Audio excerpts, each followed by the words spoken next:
നമസ്കാരം. സുഭാഷിതം ഡിജിറ്റൽ ചാനലിലേക്ക് സ്വാഗതം. എല്ലാവരും നമുക്ക് ഈ ചാനൽ സബ്സ്ക്രൈബ് ചെയ്യുക.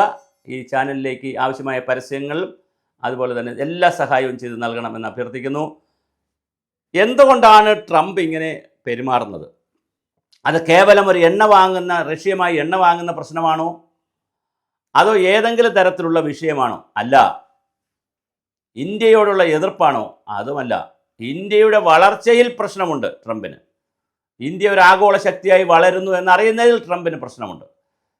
എന്തായാലും ഇന്ത്യ ആഗോള ശക്തിയാകുന്നത് മാത്രമല്ല, ട്രംപിന് മുമ്പിൽ മുട്ടുമടക്കാൻ മനസ്സില്ല എന്ന് അസന്നിഗ്ധമായി ഇന്ത്യ പ്രഖ്യാപിക്കുകയും ബ്രിക്സ് രാജ്യങ്ങളെ കാണുകയും റഷ്യയെ കാണുകയും റഷ്യ ചൈന ഇന്ത്യ സൗഹൃദം ഊട്ടിയുറപ്പിക്കുകയും അതുപോലെ തന്നെ റഷ്യയുടെയും ചൈനയുടെയും ഇന്ത്യയുടെയും പ്രധാനമന്ത്രിമാരും പ്രസിഡന്റുമാരും ഒക്കെ ഒന്നിച്ച് കാണാൻ തീരുമാനിക്കുകയും ചെയ്ത് വലിയ രീതിയിൽ പോവുകയാണ്.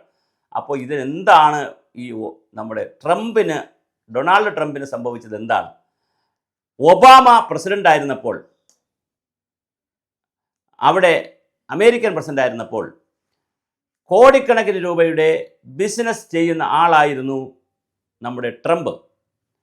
അന്ന് ഒബാമ നോബൽ സമ്മാനമൊക്കെ വാങ്ങുമ്പോൾ ഒബാമയ്ക്ക് 2019 നോബൽ സമ്മാനം കിട്ടുന്നുണ്ട്.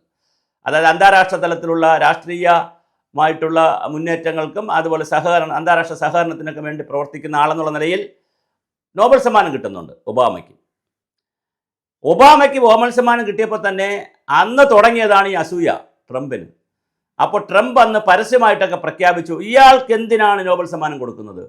അങ്ങനെ കൊടുക്കുകയാണെങ്കിൽ എനിക്കല്ലേ തരേണ്ടതെന്ന് ട്രംപ് പറഞ്ഞു. അന്ന് അദ്ദേഹം പ്രസിഡന്റ് അല്ല, വെറും വ്യവസായി മാത്രമാണ്.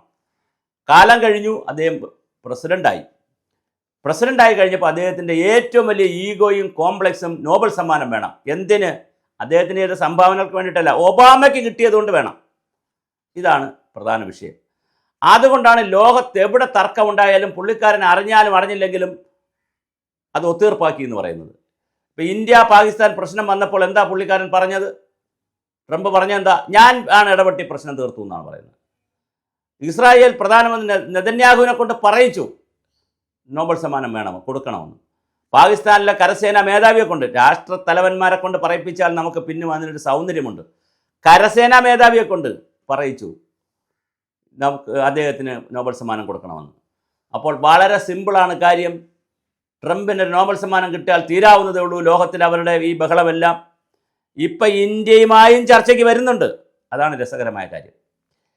ഉക്രൈൻ റഷ്യ യുദ്ധം അടിയന്തരമായി അവസാനിപ്പിക്കണമെന്ന് ഇന്ത്യ ആവശ്യപ്പെട്ടിട്ടുമുണ്ട്. ഇന്ത്യ ഒരു വശത്ത് റഷ്യയിൽ നിന്ന് എണ്ണ വാങ്ങുന്നു, അത്തരം കാര്യങ്ങളുണ്ട്. അതുകൊണ്ടാണ് ഉക്രൈനെ ആക്രമിക്കാൻ റഷ്യയ്ക്ക് കഴിയുന്നതെന്ന് കൂടി, വിഭവങ്ങൾ ഉണ്ടാകുന്നത് കൂടി അമേരിക്കയുടെ പരാതിയുണ്ട്. പക്ഷേ യഥാർത്ഥ പരാതി വിഷയം ഞാൻ ഈ പറഞ്ഞതാണ്. ഒബാമയ്ക്ക് നോബൽ സമ്മാനം കിട്ടി, എനിക്ക് എന്തുകൊണ്ട് കിട്ടിയില്ല? പഴയ കാലത്ത് ഈ അധികാരത്തിനും സമ്പത്തിനും സ്ത്രീകൾക്കും പൊന്നിനുമൊക്കെ വേണ്ടിയിട്ട് വലിയ യുദ്ധങ്ങൾ നടന്നിട്ടുണ്ട്. അതിൻ്റെ പുതിയ രൂപമാണ് ഈ ഈഗോ, ഈ കോംപ്ലക്സ്. അപ്പോൾ ഡൊണാൾഡ് ട്രംപിൻ്റെ ഈ കോംപ്ലക്സ് ലോകം വലിയ വില നൽകേണ്ടി വരികയാണ് എന്നുള്ളതാണ് അതിൻ്റെ മറ്റൊരു വശം, അല്ലെങ്കിൽ ഒരു തമാശ. ഇദ്ദേഹത്തിൻ്റെ ഈ ബഹളങ്ങൾ കൊണ്ട് ലോകം വലിയ വിലയാണ് നൽകേണ്ടി വരുന്നത്. എന്തായാലും ഒബാമയ്ക്ക് കിട്ടിയ സമ്മാനം കിട്ടിയതുകൊണ്ട് പിടിച്ചു വാങ്ങാൻ നടക്കുന്നൊരു പ്രാഞ്ചിയേട്ടനായി നമ്മുടെ ഡൊണാൾഡ് ട്രംപ് മാറി എന്നുള്ളതാണ് വർത്തമാന ചരിത്രം. അദ്ദേഹത്തിന് നോബൽ സമ്മാനം കിട്ടാൻ സാധ്യതയുണ്ടോ നമുക്കറിയില്ല. കിട്ടുകയാണെങ്കിലും അതൊരു തരം പിടിച്ചു വാങ്ങലാണ്. മറ്റൊരു പ്രാഞ്ചിയേട്ടനായി ട്രംപ് മാറുമോ?